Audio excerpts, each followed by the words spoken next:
an unconstitutional hoax.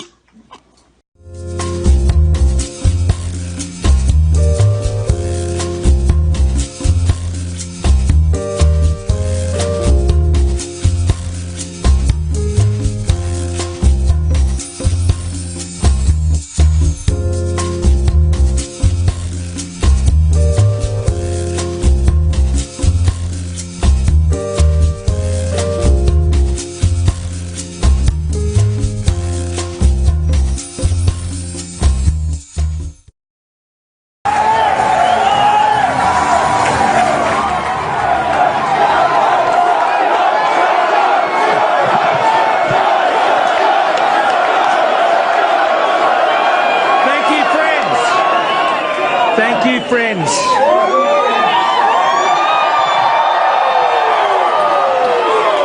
Can I just start by saying, as you know, a little while ago, Mr. Shorten contacted me, and I thank him very much in the spirit in which he made that call, and I thank him very much for his kind remarks to me and to Jenny and to our family, and I would like to wish him and Chloe and his family all the best and God's blessings.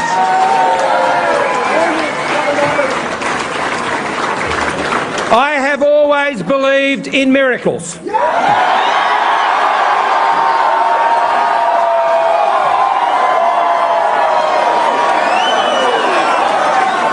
I'm standing with the three biggest miracles in my life here tonight.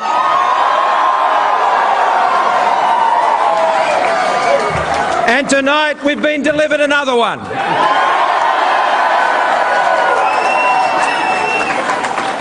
How good is Australia?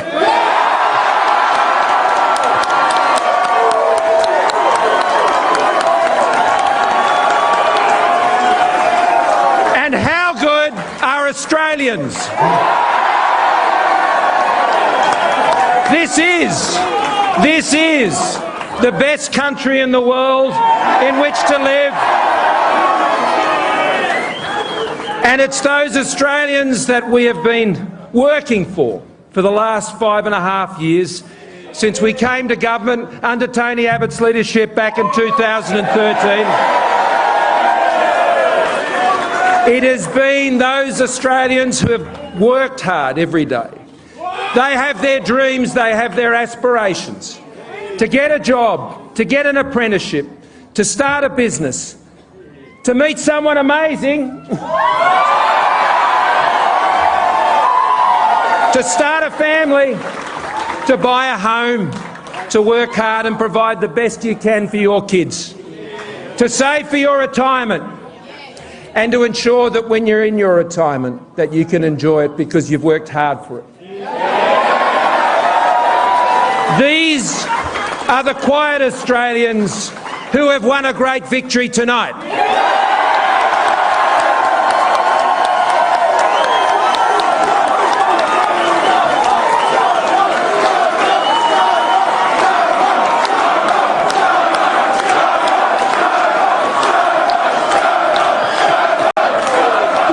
Thank you. Because it's always been about them. It's always been, for those of you watching this at home tonight, for me and for my government, for all of my team, it's all about you. Tonight is not about me, or it's not about even the Liberal Party. Tonight is about every single Australian who depends on their government to put them first.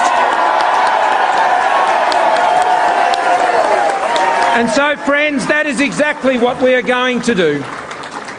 Our government will come together after this night and we will get back to work just as Gladys Berejiklian got back to work here in New South Wales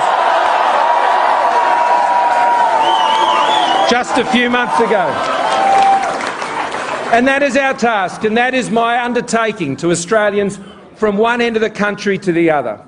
I said that I was going to burn for you, and I am, every single day. So let me talk. Aloha and welcome to Trust and Verify one more Sunday night, ready to kick this thing off. Aussie, Aussie, Aussie. You're missing your line. Hey. There you go, man. Welcome to the show, everybody. We got obviously going to get into this, and we got to explain a couple of things. We'll get into it, obviously. Real quick, let me say for the Americans, because Boogie may not even realize this, the world is upside down where he lives. And so they call that guy a liberal, but he's actually a conservative in American terms. So, and by the way, in the chat, a lot of you are using the New Zealand flag for Aussie. That's how American you are. So, let's kick this off right away and get it right over to our friend, our partner, our co-host, Boogie Bumper. Boogie, how's it going, brother? You still drunk? Yes. Indeed I am. I've had a throbbing headache. I must have eaten a whole packet of aspirin over the last 24 hours. As you can imagine, we celebrated long into the night. And it was amazing too. Pardon me. Oh, just coughing out a bit of that residual nicotine and bourbon out of my throat. No, it was fantastic, and it was completely unexpected. That's what made it so amazing. You know, there was no hope, James. You got to understand the conservative. Yes, I'll explain the liberal thing. Years and years ago, the oldest party in Australia is the Labor Party, and it's basically the political arm of the union movement. And it's a little bit of light socialism back in the day, but it's gone far left. You know, mimicking the Democrats, right? That's the same progression that you would see in the Democrats in the United States. And yes, unfortunately, I am going to selfishly hijack this show, at least for the first little portion, to do a little bit of a victory dance and dance on the graves of my political enemies. So you know, you'll have to bear with us just this once. So a while ago, a very wise politician got together and he said, look, the problem here that we have is there's a conservative party, there's a libertarian party, there's a classical liberal party. There's all of these sort of disparate groups on the right, because if you think about it, if you are for individual liberty above, you know, collective action, then you're bound to have more disagreements, right, with each other. This is the same sort of thing that you'll see, you know, on the right in the United States, for example. So he said, what we need to do is get all of these people together under one umbrella. We'll call it the Liberal Party in terms of classical liberal. And that's where you get, you know, your Christian conservatives, your economic conservatives, your libertarians, your classical liberals, and, you know, people of a similar flavour. And they make up the Liberal Party, which is the centre-right party traditionally. So, yes, it was a hell of a win. And what we're going to do here, because something that we've touched on in this show and something we've discussed is how this thing mimics how this thing is being mimicked in America, Australia, the UK, Western Europe, but also the left, the mirror effect that the left is having. The left is going the exact same way as they are in other countries as well, moving further to the left and creating more enemies for themselves in the centre. For example, the Labor Party in this election, James, ran on a very, very, very progressive hard left platform. And the Liberal Party, get this, have not been in front for one single poll in the last 3 years. Not one. 3 years. All you Trump supporters, remember our 97-3? That's what they were up against just now. 97-3. 3 years, not a poll they were ahead on. Not one. Here's something from the taxpayer-funded SBS News, James, which is one of the places that said it's all over, the Liberals can't win. Worse than Trump polling fail. How did the federal election polls get it so wrong? What a mystery. How did they get it so wrong, James? Australia was prepared for a Labor victory on Saturday after a huge number of political polls predicted the outcome. So what went wrong?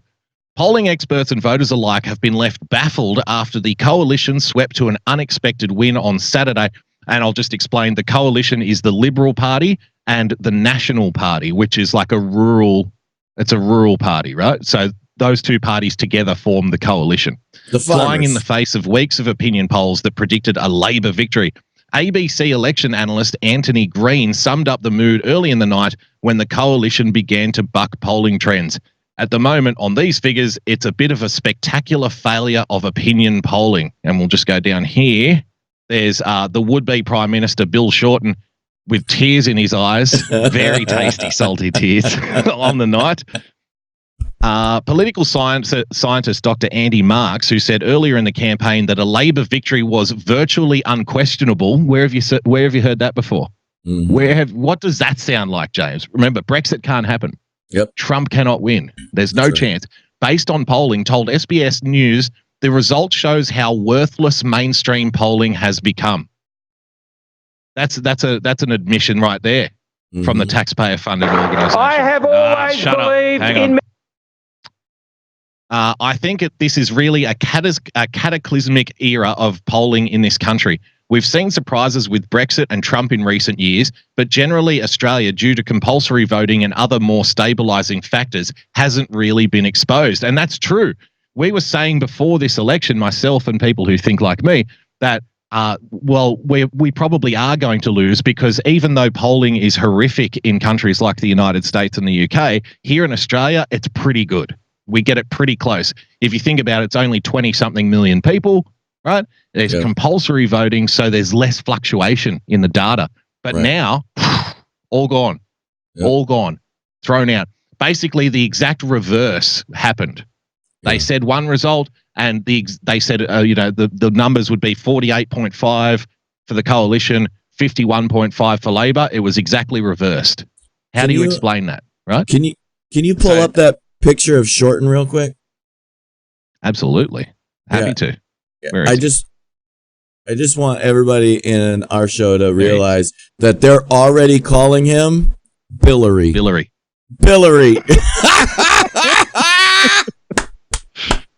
There's a great meme going around of Billary. So they can't figure out what the hell happened here. So what we're going to discuss is, Trump, Brexit, this Australian election here. People have been busy trying to frame this thing entirely around the grounds of, racism. It's the far right. It's the Nazis. Level below that, they'll say it's phobia, it's fear, it's xenophobia, it's racism. But I'm here to tell you that the factor that runs in all of these movements, I think, stems from economics. And that's the baseline here of what we're talking about. The aspirations of people and the ability for people to move up the economic ladder. So here's a great one for you. What the fuck just happened? Top Shorten Lieutenant's election defeat text message is revealed as former Labor MP says party will blow itself up. Former Labor Senator Sam Dastyari has revealed the startling text he received from one of Bill Shorten's top lieutenants in the midst of a Labor Party shock election defeat. While Scott Morrison defied the odds and was handed another 3 years in power, Dastyari received a text from an unnamed senior Labor advisor that read, "What the fuck just happened?" In the election aftermath, Dastyari revealed he had been inundated with people wanting to know how the Labor Party had reacted to the result. "I tell them the truth. Nobody in Labor expected this result. No one. I saw all the Labor Party polling. I spoke to all of the senior shadow ministers. None of them saw this coming. The Labor Party will now do what it does best, blow itself up. It will be completely lost," James. Dude, tell me that's not what's going on. Tell me that's not what's going on in America right now with our libs. Like, this is like, you can look at the parallels and see, like, yes, exactly what happened to the libs. Like, they're all over the place. They're trying to go full on, even further progressive. Their progressive agenda lost. They're trying to push the bounds further. That's what they're saying in that article right there. That Labor in Australia is going to do the same thing. They're going to fucking implode. And this is, I want to say two things. I got a question for you later when you're ready to move off of Australia a little bit. I got a question for you. Remind me of that. But I wanted to say this.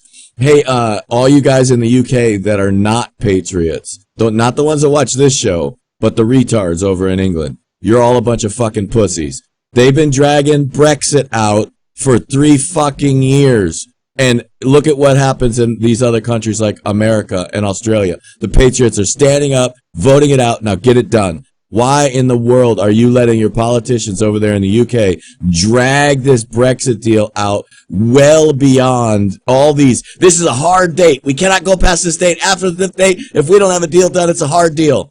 Oh, we lied. We got another extension. Oh, they're going to extend this thing into the next century unless the UK patriots step the fuck up. But sorry about hijacking that little bit there, Boogie. Go ahead. No, that's fine. Let me show you this. What you're about to hear is my local member, actually, a guy from the Labor Party named Chris Bowen. So he's my direct elected representative.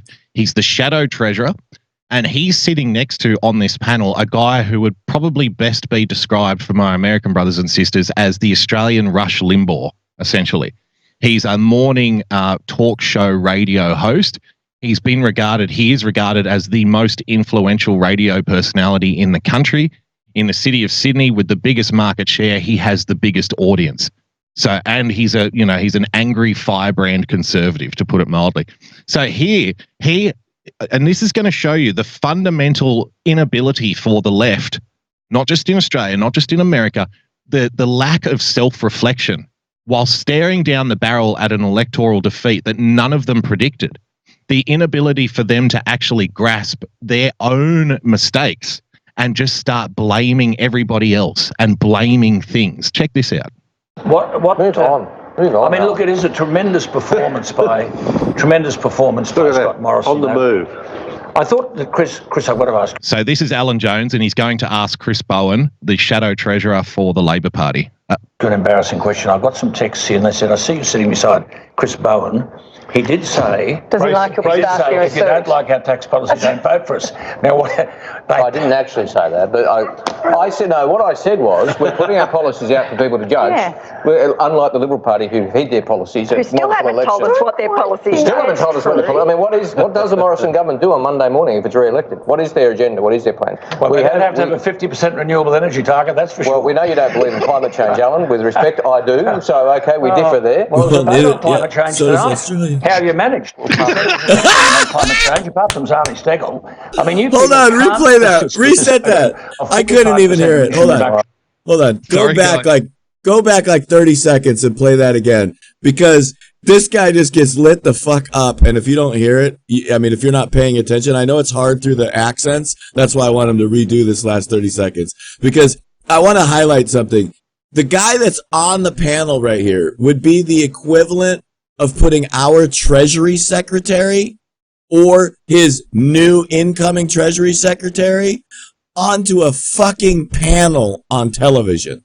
Like, that's who this guy is. The shadow Treasury Secretary. In other words, like, if right now when Obama was, in there, it would be like Trump's Treasury Secretary going on live television during the election. Just think about that. That's who this guy is. Like, that's a big deal. And he just gets lambasted. Go ahead. For the opposition, though, if he got elected, he would be that, right? Right, if he got elected. Yeah. Yep. Sitting beside Chris Bowen, he did say, does he like your staff here? If you don't like our tax policy, don't vote for us. Now, I didn't actually say that, but I said, no, what I said was, we're putting our policies out for people to judge. Unlike the Liberal Party, who hid their policies. Who still haven't told us what their policies are. Now, what you're going to hear, because the Labor Party, right, traditionally the party of the workers, have gone so far left chasing the climate change dragon down the keyhole, James. They want 50% renewable energy targets. Remember, Australia is a resource-based economy. Yeah. We are wealthy because of coal. Coal, the magic black substance known as coal. And we already pay, get this, 3 times the amount for energy that Americans do in a country that exports uranium, right? Jesus. That's how mad it is. So this guy, Christopher Bowen, is going to stand by the energy policy that the Labor Party put out there and got eviscerated in mining towns where the Labor Party have held seats for over 100 years, James. They got 20% swings against them in coal mining towns. And they've got the audacity to sit up there on TV and say, no, it's not our problem. It's not our fault. It's a good policy. I mean, what does the Morrison government do on Monday morning if it's re-elected? What is their agenda? What is their plan? Well, we have to have a 50% renewable energy target, that's for sure. Well, we know you don't believe in climate change, Alan. With respect, I do. So, okay, we differ there. Well, there was a vote on climate change tonight. how you managed it. There's a referendum on climate change, apart from Zali Steggall. I mean, you people can't persist with this notion of 45% emission reductions or a 50% renewable energy. Alan, one of the differences between you and I is I believe in climate change. I believe it's caused by human activity. I believe in the scoreboard. I respect that you don't. I respect the fact that you don't. I respect the fact that you don't. But I think actually, regardless of the result, the majority of Australians would agree with us on the issue of climate change. Look at the scoreboard. Well, you can't say that's a policy justification for everything you believe in, Alan. I mean. In particular, I just made the point about young people. Fair enough. Look at the scoreboard. Young people in particular, I saw it on the Boost today. Listen to this, it gets better. Are passionate about this, and they are just going to get more passionate. Well, they've been brainwashed. We're also clearly passionate about I think we're all concerned about climate change. The question is to what degree and how quickly. He gives you one more whack here on the way out. About it. I think most of my associates are. The question of how do you make sure you have sustainable energy supply? Well, I think if someone said that 0.04 of the atmosphere was carbon dioxide and you tried to persuade them that was a problem, they'd think, I beg your pardon, say that again. Carbon dioxide's a problem, but it's only 0.04 of the atmosphere, and human beings around the world create 3%, and Australia creates 1.3% of 3% of 0.04%, and we're going to stand the economy on its head. Give me a break. There you go. Boom, boom. You see that fundamental common sense approach, right? Carbon dioxide is the problem. It's 0.4% of the atmosphere. Humans contribute 3% to that 0.4%. Australia contributes 1.7% of that 3% of that 0.4%. And you want to rip everybody in mining towns out of employment for that. You want to increase the price of energy, which is already the most expensive in the world, for that. And you've got the audacity to sit there on TV and say, everyone agrees with me. That's why they're losing.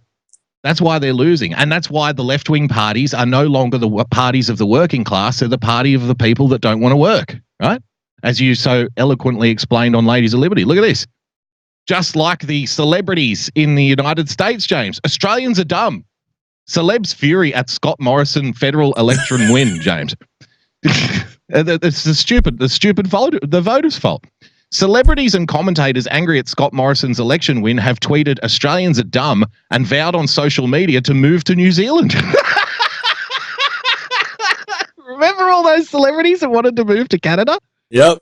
It's the exact same thing. Dude, it's exactly the same. It's exactly the same. Television personality and sometime project panelist Meshel Laurie unleashed on Twitter, posting Australians are dumb, and which he followed up with dumb, mean-spirited and greedy. Yes, those greedy Australians who want to keep their job where they get black lung in the coal mines. Those greedy, selfish Australians. Tax pays for everything outside your house, genius. It pays for the hospital you'll die in one day. There you go. There was one more down here. Jane Caro, another old lefty. Where is she? What does Jane say? Jane said, because the coalition won, James, it meant Australia had, quote, decided to become a backward-looking country. And she said, I wish I was a New Zealander. I wish I was a New Zealander. Go be one, because and that's going to lead me to that question. I got to ask you now, even though I know we're not done, is look, I'm an ignorant American. I'm just going to say it right now. I understand, though, that in foreign governments like Australia, like New Zealand, like England, basically a vote can be called for kind of abruptly. In other words, if the temperature of parliament changes, they could pretty much force a new election at almost any time. I know there's rules and shit like that, but what do you see going on now that we look at the shape of the world, and we can see that, remember, this is why in America we've been screaming about there's only 6 fucking people on the face of the planet that control all of the world's news. And you look and you see, just take the news stories that we've been seeing in America for the last 2 years. Take all of the things that refer to Trump or the USA out, insert ScoMo and Australia, and they're identical.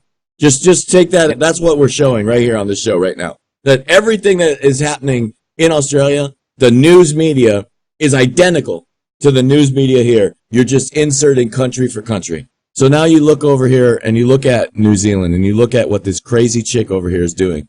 She's farther than Labour. She's farther than Labour in the UK. She's farther than the left in America. She's already taking the guns. She's already silencing the First Amendment. She's already turned into a dictatorship in New Zealand. So is there a chance in hell that New Zealand can be saved? Oh yeah, definitely. She wasn't elected. She was chosen. She was selected by other politicians. You've got to understand, her party didn't win outright. It was a minority government situation, and a whole bunch of independents who would otherwise side with the Conservatives jumped ship to side with her party instead. And she was chosen to be the Prime Minister by other politicians, not by the people. So she's on a knife edge as it is. But this is what happens. When the left get into power, they go way over the top and they push way too far left. They go full retard, James, and then everybody gets the shit. Like, here's another. She's the Trudeau in this situation. She's the Justin Trudeau. And He's about to the go to Australian prison. celebrities want to move to New Zealand, just like the American celebrities wanted to move to Canada, because Trudeau is such a great socialist warrior for the cause. Look, it's the same thing on the left. Look at this. From The Guardian, winning the wealthy and losing the workers. How Labor's Victorian vote transformed. We go down here. An obvious lesson. State elections do not predict federal elections and never have. But the most challenging assessment is that the idea that somehow it is Labor now at risk of losing its heartland. The Labor source said that the message had been lost from the November state election, where the pattern had emerged.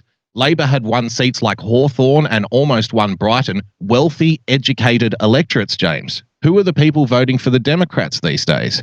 It's not the workers. It's not the Rust Belt. It's not Middle America, right?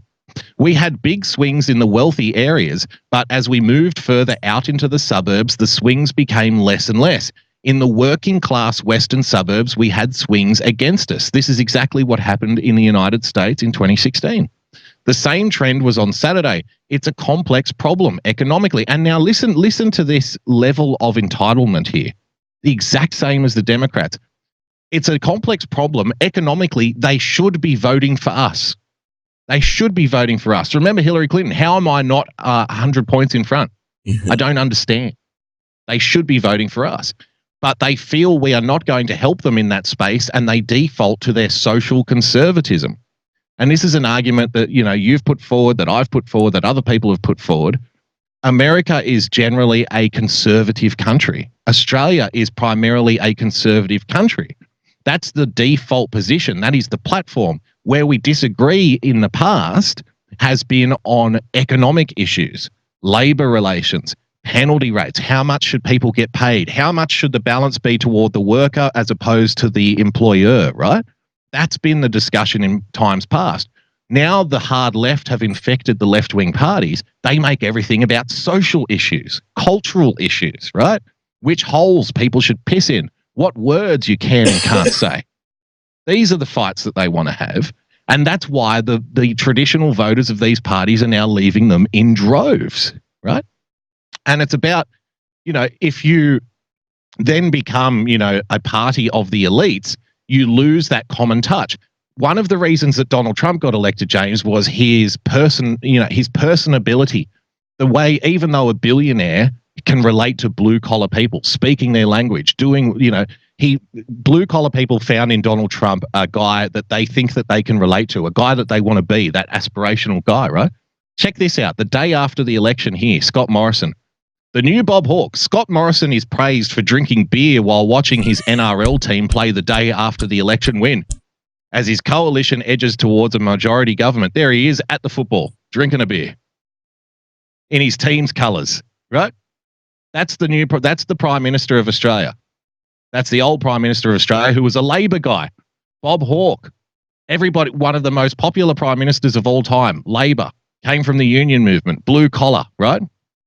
There he is, Scotty Mac at the football. Look at that. Now, you couldn't see the Labor politician doing that. The Labor politician felt awkward eating a sausage sandwich. He didn't even know how to eat it properly. And he's supposed to be the guy for the workers, right? So there you go. I could spend all day on the Australian election, but I think I've gone far enough. And I want to slide into an American discussion here, James. Check this out. A Green New Deal ignites an old red scare. Now, what have we just been discussing? What did we just discuss? What did you see the Australian Rush Limbaugh hit the Labor politician with in regards to climate change?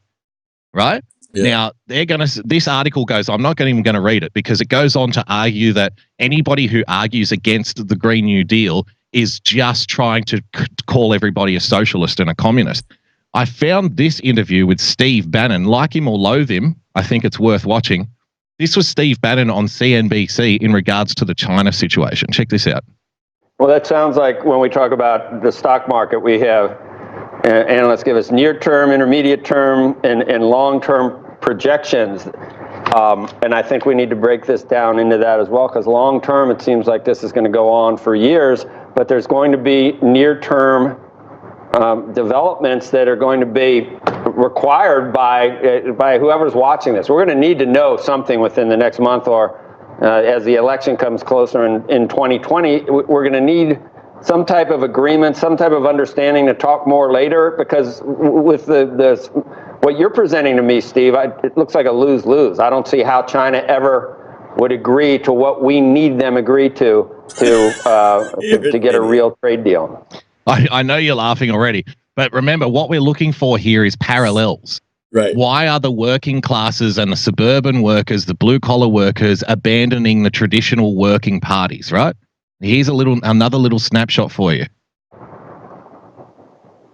I disagree with this. I think it actually will be a win-win. The system that China has, particularly the slave labor they have now in the Chinese population, this is about this radical cadre in the CCP.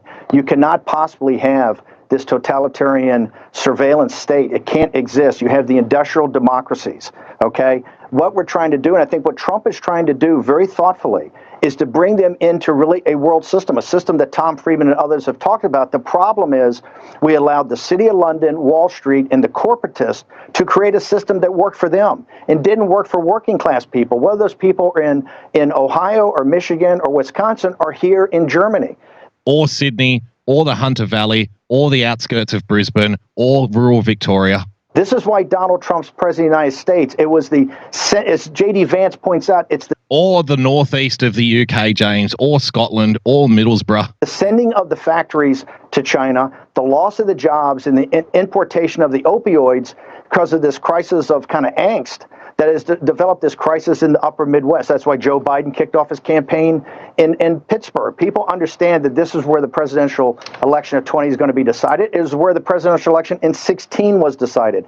This can be a win. The Chinese business model cannot continue, and it won't continue. You can stop it by stopping the forced technology transfers, allowing the intellectual property and industrial espionage to stop, and stop financing it. We have full capabilities in the West to stop this right now and to help China evolve into a real industrial power along rules, the rule of law, and everything that they've agreed to for 20 years that they haven't played by. Not just not played by, done the exact opposite. And I think it's now time for people to stop harping. You know, the Fear Project, particularly the Wall Street cheerleaders and their pom-poms, the Fear Project didn't work. The stock market didn't implode. The U.S. economy didn't implode. In fact, with Trump's trade policies, we're getting a boost now from trade. Import prices are dropping.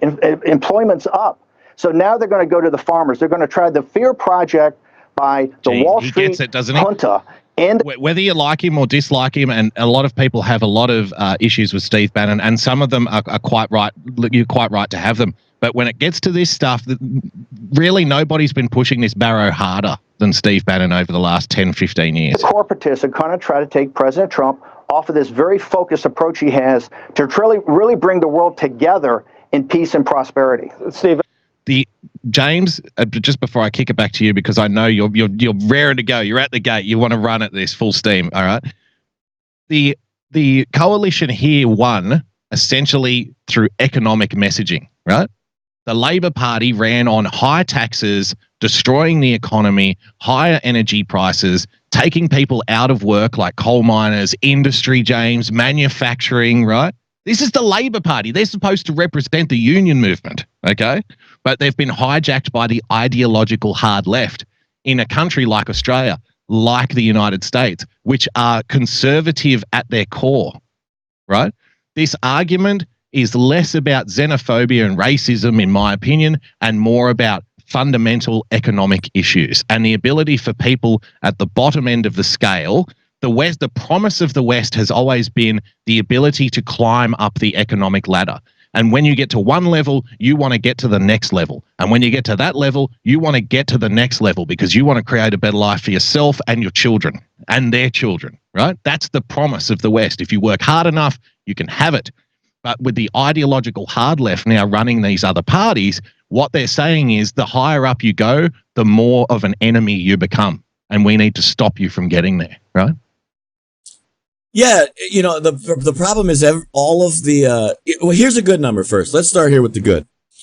51% of millennials now agree with Donald Trump and where he's headed. Why? Because of freedom. Literally, they're seeing the things that they were told could never exist. They're now seeing could be in existence, that they can earn, that they can continue to be free and earn that next level, like you were just talking about, up the plateau, up the ladder. Look, this is the bottom line with all these lying motherfuckers on television. This is the bottom line. Economics wins every single time, and economics is based on exactly what I've been preaching for 5-6 years. I don't even know, my whole life. It's farming or mining, period. That's it. The basis on the entire planet, no matter any system of government, no matter what country it is all reliant on farming or mining. That's it. That's the only two ways to establish and create wealth. And the bottom line is that we are animals that have to eat. So the basis really is our stomachs. Americans understand that. English understand that. Australians understand that. Everybody understands we have to eat. You cannot create food in some weird magic microwave that just poof, out comes a fucking Hot Pocket. It has to be grown somewhere in the ground, and we, as Americans, are the world's breadbasket.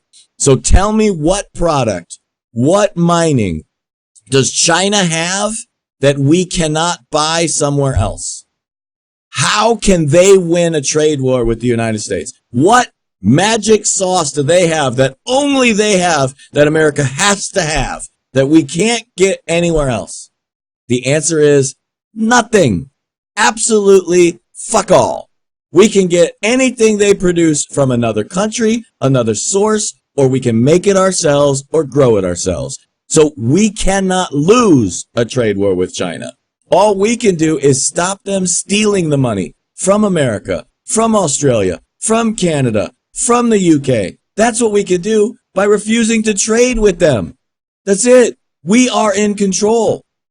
All these pundits on television are lying through their asses, or they're too fucking stupid to do anything else but talk for a living. That's just the bottom line. We're going to win this trade war no matter what. Yeah, although to be fair, James, I think you are overlooking some of those delicious Szechuan sauces. To be fair. To be fair. You know, that spicy shit in the north. I love that stuff. James, Bernie was on Chuck Todd earlier today. New York Times spent a lot of time talking about your trips to Central America. I know you got pretty worked up about those things. I think the larger question, and let me just frame the question this way. The larger question is going to be, if you're the nominee, whether you like it or not, the right's going to basically hammer and sickle you to death. How do you prevent it? Well, I don't mind the right wing doing it, but I understand they will do it. I don't want the media to do it. Bernie's getting unfair treatment from the media, James. They're falsely claiming that he's too far left. Isn't that awful? Look at this article from the New York Times. Abortion fight or strong economy for GOP cultural issues undercut 2020 message. It's about the economy, stupid. The unemployment rate is at a 50-year low. Companies are adding jobs, and the gross domestic product grew by 3.2% in the first quarter, undercutting predictions of a coming recession. Yes, this is do not adjust your monitors. This is the New York Times. Yet for all that political upside, Republicans demonstrated repeatedly last week that they were not positioning themselves to wage the 2020 election over the strength of the economy. Really? Really? Is that what you think? President Trump and his top advisors sent mixed signals about a possible war with Iran. Mr. Trump outlined a hardline immigration proposal that had little chance of passing, but although they just breeze over the fact that immigration is also economics, right? But refocused attention on the most incendiary issue of his presidency, his drumbeat about tariffs on China sent the stock market gyrating. And in Alabama, the Republican governor signed a bill that would effectively ban abortion, the most recent and far-reaching of new state restrictions and a step toward possible Supreme Court showdown over abortion rights. And James, just subsequent to that as well, I think you'll find it interesting that Donald Trump recently came out and said, yeah, maybe we can talk about rape and incest. Maybe we can take that off the table. So that's what he does, right, in negotiations. Push it as far possible and then, give a little bit of ground back. Just give them a little bit back so they think that they've had a win. So everybody thinks that they have a win. But again, like it's the economy, right? And the immigration issue is an economic issue. The tariff issue with China is an economic issue. That's right. And I think all of these other issues bubble on top of the economics argument. And, the Brexit issue, for example, was based on economics. Immigration was a large part of it, don't get me wrong. But people don't want to be swamped with mass immigration when they're already fighting for low-paying jobs in their own country. And that's not racist to say that. But these parties on the left, James, have had to abandon the working classes in order to support the social and cultural, ideological left. And I think they're in trouble here. And like, personally, I think, if Morrison plays it right in Australia, he could lead like a dynasty. He could be in power for the next 12 or 16 years. There are no term limits here. So the last Conservative Prime Minister was in power for 12 years. If these guys get their shit together over there in Australia and literally follow, and I want to highlight this because I think it's important. In that speech we watched at the opening of the show, Scott Morrison essentially really said, I'm gonna paraphrase slightly, but it's only slightly. He said, "America first for Australia." He said, "Australia first." He said, my job is to take care of you. Fuck everybody else." That's what he said. Like, literally, if he can do that and he can lead the government, because in Australian government, it's different from here. They're literally right now, they could still win a majority. I think you guys need like 3 or 4 more of those toss-up seats to go your way. So you need the majority of it, but it's possible. And so if they get a majority government, that means his party, you remember how we talked about this in foreign countries, right? There's 10 parties in every country and every government's made up of some coalition of those governments. If they win enough seats and they're only a few seats away from it, his party by itself will be in charge of the entire country. Everything.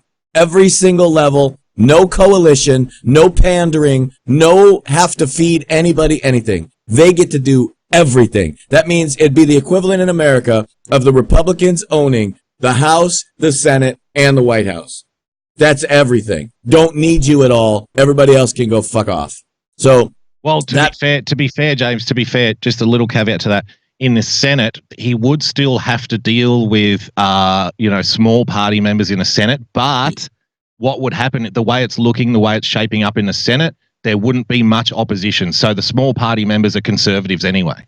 They're just not part of the Liberal Party. So it would be a much more streamlined process than we've had for a long time. But you're essentially correct, but there still would have to be some deal making in the Senate. Sorry to pull you up. No, good. I like to be corrected when I'm wrong because I don't understand shit over there. That's why you're there. That's why we have this show, Australia and USA, because I don't understand your shit. But that's the essential point, right? Is that's how close it is for us right here. Is that our government is even like that? Is that they have the chance now to lead from a very strong position, even if they have to form a minority government, because they only need like one of any of the opposition parties to help them form government. So if they can find the right ally out of those parties, they're in charge, man. That's how good it is for Australia right now. And that's where we need to get to in America. We in America, we need to win this 2020 election and take back the House, control the Senate, even expand our leadership in the Senate if possible. But we absolutely have to take back the House this next election. And then we'll have all three branches of government, and boom, we can fix everything. Like, it's going to take time, but we get all of the opposition out of our way, and all we'll have to do is silence the media. And let's face it, Home and Garden Television outpaces the mainstream media. I mean, one channel on the cable, HGTV, every other media channel is below them in ratings except, I think, Fox News. So come on, just face it. People are paying to watch grass grow besides watching CNN. That's for damn sure. Yeah, and I suspect that's why you get articles like this, James, from the Washington Post, because I think the few remaining intelligent, strategically thinking people in the corporate press and in the Democrat Party know that they're going to have to, even though Trump is winning on economics, they're not going to be able to do it by saying everybody's racist all the time. Now, even though Joe Biden's initial foray into the presidential run was with that ridiculous campaign launch video with the guys marching with tiki torches, remember that? Everybody's a racist. Democrats were said to be furious and hungry for change. Then Biden jumped in. Former Vice President Joe Biden defends his support for the 1994 crime bill that many blame for mass incarceration of blacks. He declares that most Americans are satisfied with a private insurance system reviled by the left. He justifies the North American Free Trade Agreement as a pact that made sense at the moment. And to the dismay of many liberals, he won't call for a study of slavery reparations, saying the nation has other ways to fight racism. In his opening weeks as a presidential candidate, Biden has rejected much of the conventional wisdom, I would put a little asterisk next to conventional wisdom, that drove the first stretch of the Democratic nomination fight, refusing to play to the party's liberal wing, focus on the wrongs of the past, or call for revolutionary transformation. To the surprise of many, he has been rewarded with a lead in the polls that, so far at least, has proven durable and steady. As a result, his candidacy is challenging assumptions about what Democratic voters want in the era of President Trump. At its heart, Biden's campaign is a gamble that his rivals are wrong in seeing the current Democratic Party as liberal, angry, and ready for revolution, a case he made in unusually pointed terms at a rally in Philadelphia on Saturday. James, we're doing the mirror thing between the Australian election and the American system right here. We have now people who are on the right-wing faction of the Labor Party, because there's factions within parties, right? Just like in the Democrats, you have moderates and liberals. In the Labor Party here, you have, the socialist left, and you have the right wing, which would be the union movement, the nationalists, the Christians, who just want, a little bit of economic reform, right? Yeah. We now have these people coming out saying that the progressive agenda is dead in Australia. It's done. Because they ran on the progressive agenda, they ran on fundamental change, and they lost the unlosable election as a result. Now, you can't tell me that there aren't people in the Democrat Party in the United States who know that if they nominate a far left candidate, then there are 70-something seats of about 74 or 75 districts in the middle of America that are purple swinging districts that they will run for the opportunity to vote for the Republican. The Democrats will lose the House. They will lose their opportunity to get in the White House, and then they will be eviscerated, right? I think smart Democrats know this, and I think smart people in the corporate press know this, which is why they're pushing Biden so much, right? To keep those middle ground seats happy. It's also why there's 22 people running for the presidential nomination in the Democrat Party, so that they can hand select the correct nomination, or the correct nominee rather.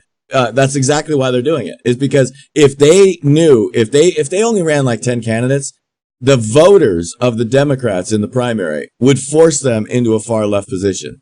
And then once they're forced into a far left position, we take over America. They'll lose, just like the mandate just saw in Australia. Exactly like the Australian Rush Limbaugh just said. Son, we just had a vote on climate change. How'd you fucking do? Look at the scoreboard, he said. Look at the scoreboard. Like, just face it. Well, Alan, I think you'll find most people agree with me. Really? How'd you go tonight? Look at the vote, mate. Look at the scoreboard. What the fuck are you talking about? This is an issue for the Democrats. If they allow themselves to be corralled, and, I have Democrat viewers to my show, like take Lucifer Sam, for example. Now, people think Lucifer Sam is just a liberal troll. He's a libtard, blah, blah, blah, blah, blah. If you actually sit down and talk to him, he's on my Discord server. If you actually sit down and talk to him, he will agree with 90% of what you say. He is a cultural American. He drives a truck. He loves football. He has American flags everywhere, and he loves his guns. Yeah, I think he has a gun in his back window, just like a normal American would. Exactly. But he votes Democrat. The reason? Economics. Economic issues, James. He doesn't like the far left social cultural agenda. He doesn't like the mass immigration, right? But he votes for the left for traditional economic reasons, labor force reasons, right? Mm-hmm. If they don't get back to something like that, they are going to be wiped out, not just in America, not just in Australia, in the UK. It's happening in Germany. It's happening in France right now. Look at Macron, right? The yellow vest protests. It's happening all over the place. And so, you know, people often accuse me like, why do you care so much about what's happening in America? And it's like, well, for one, I think I've clearly displayed tonight that it's at least useful for forecasting. At least I know what's coming next. That's right. By keeping track. Just one more thing before we get to the hammering, James. I thought you'd enjoy this. This is Kirsten Gillibrand weighing in on the abortion issue. Whoops, wrong one. Here we go. I thought you'd like this little play on words by Kirsten. This is nothing short of an all-out assault on women's reproductive freedom, an effort to take away our basic human rights and civil rights. And make no mistake, the 30 states that are trying to unwind abortion rights are trying to get rid of Roe v. Wade. It's nothing more complex than that. And they do not believe that women should have the right to make the most intimate, personal, life and death decisions. And I think it's... You just said that. Life and death. She just fucking said it. Do you want to hear it one more time? She fucking said it. Are you fucking kidding me? Holy shit.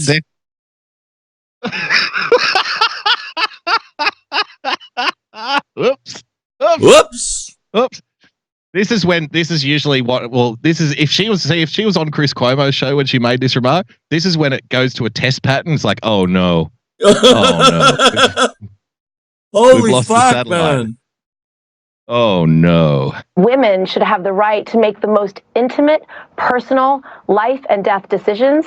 And I think it's untenable. And I hope America's women are paying attention, because President Trump has started a war on America's women. And if yes, it's a life and death decision, Holy James. It's a life and death decision. She literally just admitted. Thanks for polarizing it. Yes, she's just admitted that women should make the decisions on who lives or dies in the United States of America. That's what she just said. Are you fucking kidding me? Holy shit. Once a month, every woman on the planet would kill every man on the planet. Are you out of your fucking mind? Absolutely sensational. All right, let's hammer it, James. Oh man, you know, you gave me the heads up and I still couldn't get my shit together. I'll tell you, I still wasn't ready.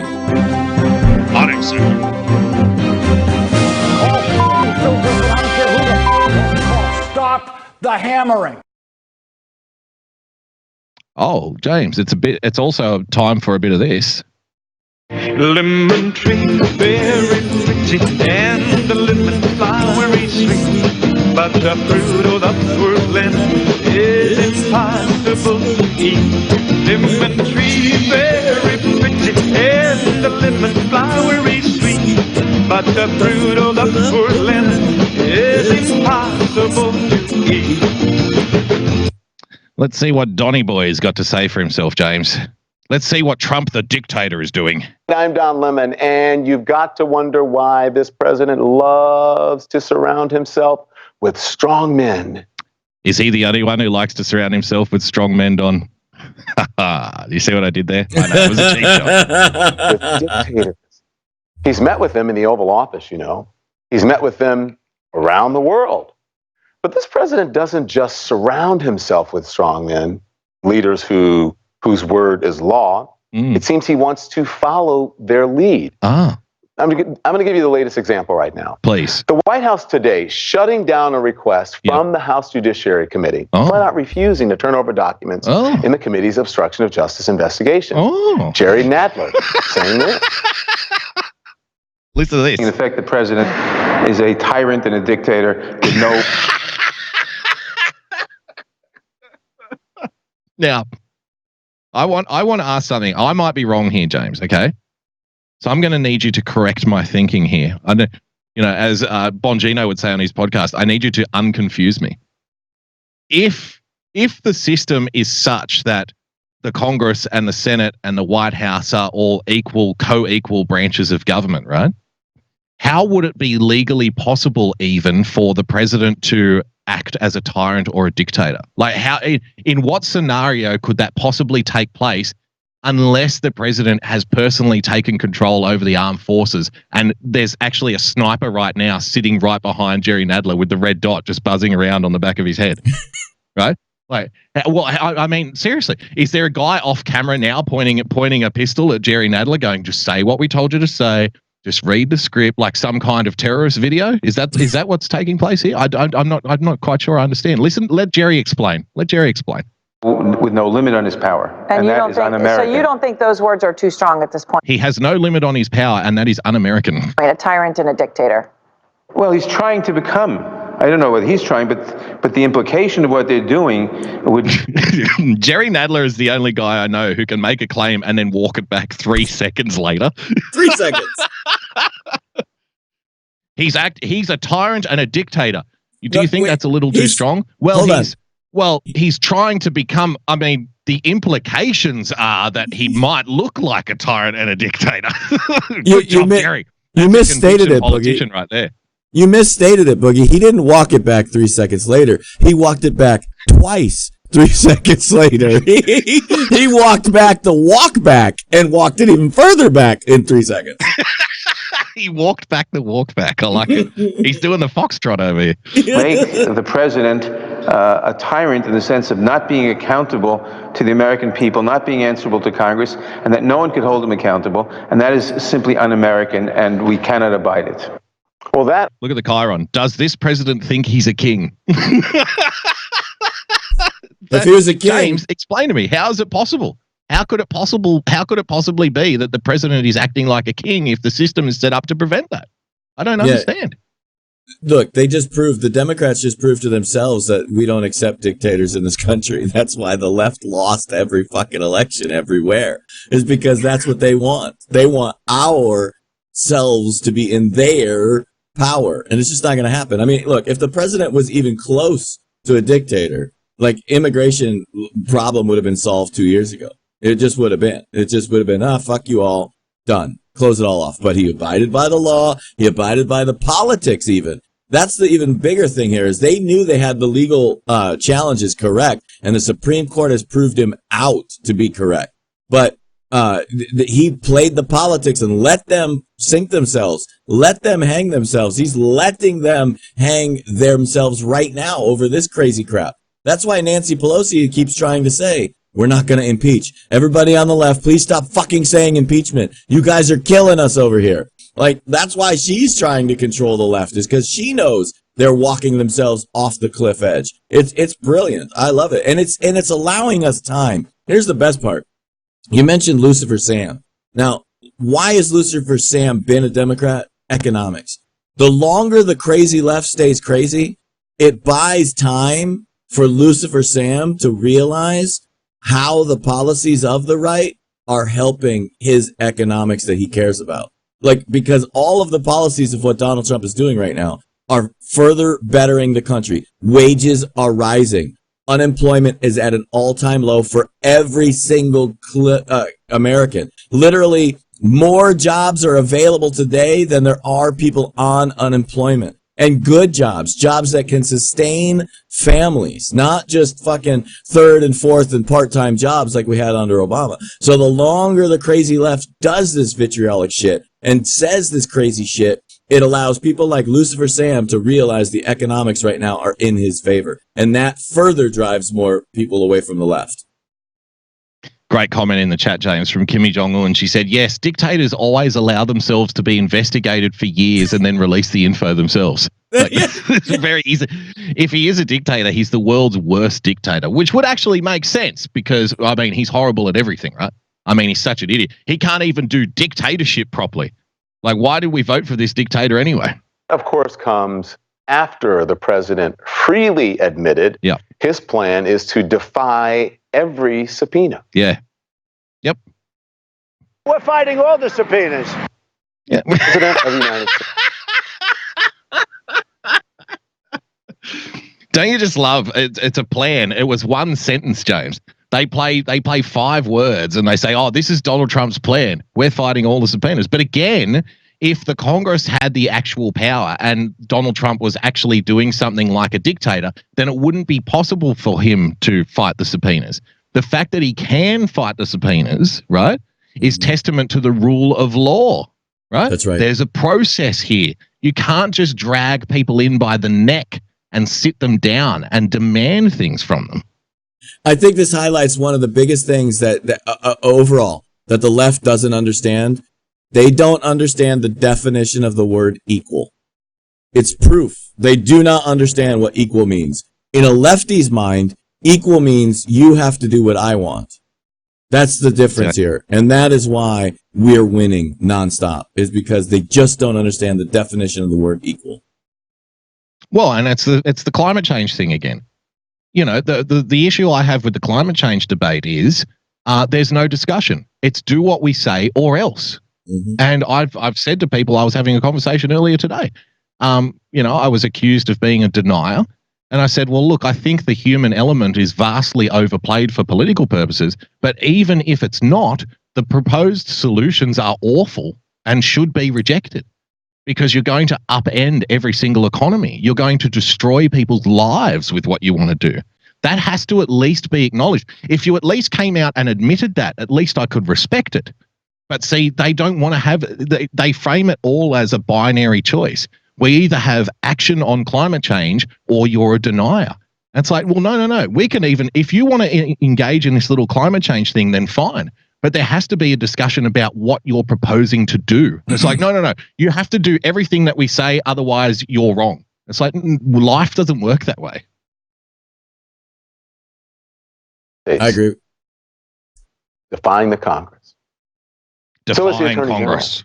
Defying James. Nadler's committee voted to hold him in contempt for defying a subpoena for the unredacted Mueller report. But Barr apparently finds that funny. Yes. Yes. When he saw the House Speaker Nancy Pelosi at the National... He's not the only one. He's not the only one. Speaking of comedy routines in the Congress, remember one of those fucking jokers bringing in a bucket of chicken and a toy chicken, James? Remember, the Democrats are taking this very seriously, right? They're taking this very seriously. Mr. Cohen, did you bring your little toy chicken in today? Yes, I did. You know why? Because we're the serious party. We demand answers. Peace Officer's Memorial Day service today. Sources tell CNN that he jokingly asked her if she brought her handcuffs. You might wonder. Did you see that look? In this, yeah. How dare you? How dare you? He thinks he's being funny. Country finds contempt of Congress charges so funny. Yep. Well, maybe you wouldn't wonder. Well, no, I wouldn't either, because I watched every Democrat from sea to shining sea give everybody a big fat middle finger when Eric Holder was held in contempt. Do you remember that? Yep. They thought it was a fucking riot back then when that happened. It's like, I didn't know that material had gone sour. Like, oh, what? We can't do contempt jokes anymore. We can't have a laugh at contempt anymore. I thought this was killer material. Given the way the rest of the administration is following the defy all subpoena strategy. How do you plan to respond to Chairman Neal's subpoena? Well, we haven't had an official response yet. I think we have a few more days. We will comply with the timing of it, and I think you can pretty much guess how we're going to, but I haven't made a decision. Well,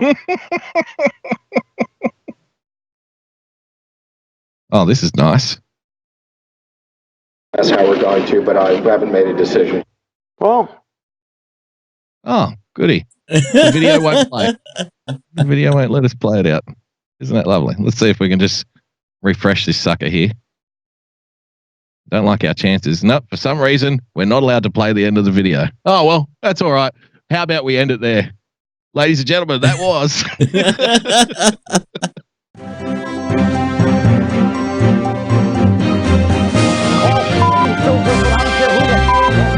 Stop the hammering. And there you have it, folks. One more episode of Trusted Verified down and in the books, but not the end of this party. We will continue to see you all week long on the Daily Boogie. If you want to follow him, you can follow him at Boogie Bumper. And we will continue to see you on the Daily James R. Drive around the fucking who knows what I'm going to do. And if you want to follow me, you can follow me at Real Person PLTCS. If you want to follow us, you can follow us at TAV Show. And you can always find all our prior episodes on TAVShow.com. Take care. Aloha. We love you. Good night.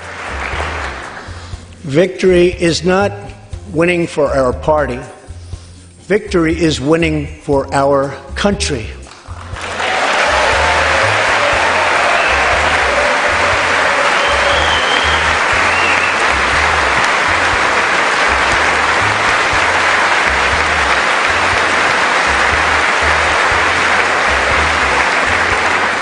This year, America will recognize two important anniversaries that show us the majesty of America's mission and the power of American pride.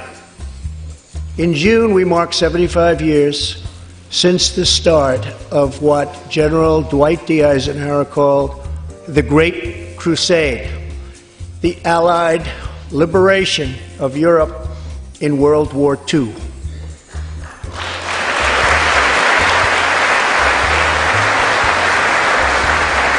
On D-Day, June 6, 1944, 15,000 young American men jumped from the sky and 60,000 more stormed in from the sea to save our civilization from tyranny. Here with us tonight are three of those incredible heroes. Private First Class Joseph Riley, Staff Sergeant Irving Locker, and Sergeant Herman Zaitchik.